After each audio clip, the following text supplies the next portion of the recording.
Alright guys, today we're going to be tying Karl Weixlmann's Little Precious streamer. This is an emerald shiner imitation for Great Lakes steelhead. So the hook we have in the vise right now is a Hannock H900BL in the number 8. And I have a 4mm tungsten bead on there. So we're just going to put some thread wraps down here.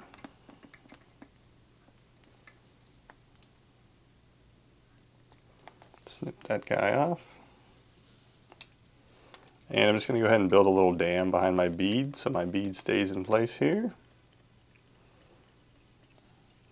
And then just kind of advance my thread back. We're going to leave most of the shank pretty empty here. Go ahead and spin my vise upside down. So I like to take this craft fur and I set it right on my leg while I'm tying here.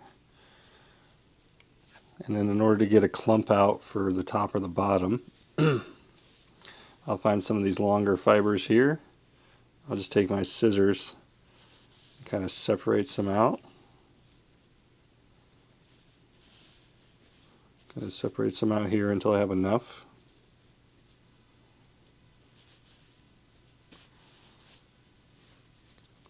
And I'll go ahead and cut those pretty low here.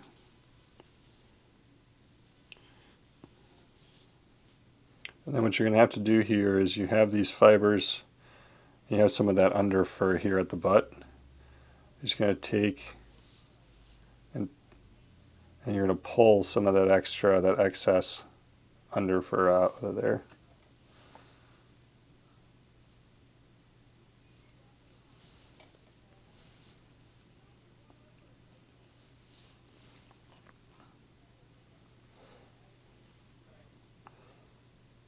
So and then with the tips, I obviously have some tips here that are just way too long. So what I'll do is I will cut kind of these longest tips right off. And then I'll go ahead and splay my tips out, and I'll just run and kind of chop my scissors through the tips here just to kind of taper them a little bit, just so it doesn't look like it's cut off perfectly straight, and there's still a little bit of a natural taper there when I tie it in. So I'm going to bring my craft fur here along the body, just kind of measure it a little bit. I'm going to switch hands here. And I'm just going to bring my thread up between my fingers here and pinch it. And then kind of loop this thread down, pull it straight down. I'm going to do that again because I really don't want this material to roll. I want it to stay right on the bottom of the hook. So I got it there, put down some securing wraps.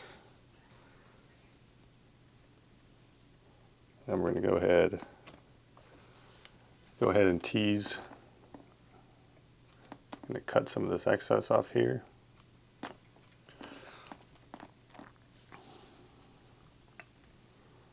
And we're going to tie that up nice snug behind the bead here. Then we're going to flip our fly back over. And I'm just going to very quickly take my thread out of the vise. And you'll notice my hook is split perfectly here. I'm just going to pull that material up. Pull that material up just like so. And then put my hook right back in the vise.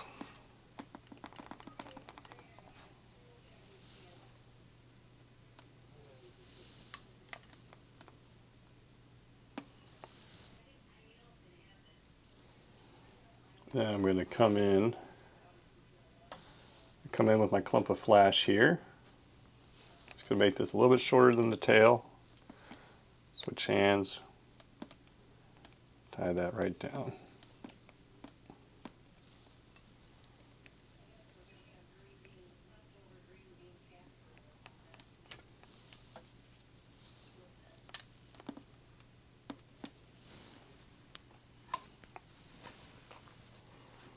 Then I'm going to bring some olive in for the top here.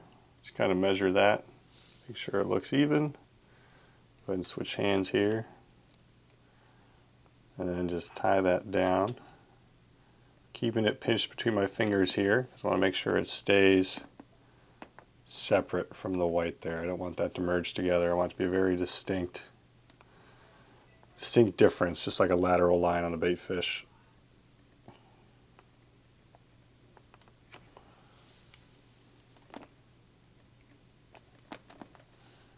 Gotta come in here and clean up some of this.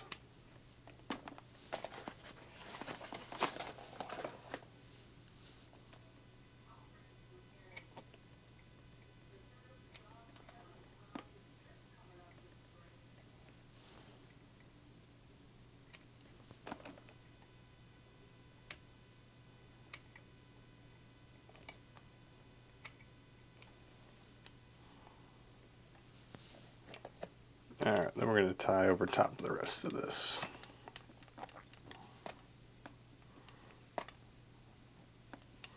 So the one thing I noticed about this fly is it does have like an unusually long like hot spot behind the bead. But that's how he designed the pattern, so that's how we're tying it. We're going to do our 3-turn whip finish here. It's 4, but we'll survive. Then we're going to come in with some UV resin and resin over top of that collar there.